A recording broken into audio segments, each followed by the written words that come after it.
ફક્ત ભારતને આપણે એમ કહીએ કે આજે ચોથી મોટી અર્થવ્યવસ્થા બની ગઈ છે, જેનાથી અર્થવ્યવસ્થા આટલી બધી મોટી બની ગઈ છે એવું સાબિત નથી થતું.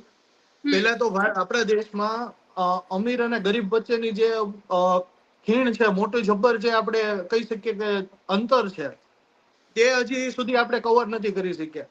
ફક્ત ને ફક્ત 1% દેશના લોકો પાસે 40% દેશની ઇકોનોમીનો ભાગ એમની પાસે છે. એટલે કે દેશનો જે ગરીબ વર્ગ છે તે હજુ પણ ગરીબ જ છે. જો આંકડાકીય વાત કરીએ આપણે મનીષાબેન, તો પ્રતિ વ્યક્તિ આપણી પાસે આયમાં આપણે 124માં સ્થાને છીએ આખા વિશ્વમાં. પછી બાળકોની વાત કરીએ જ્યારે, તો 5 વર્ષથી ઓછી ઉંમરના 35.5% બાળકો એવા છે જે 5 વર્ષની ઉંમર પહેલા મૃત્યુ પામે છે, અને 18.7% થી વધારે બાળકો છે જે જન્મતાની સાથે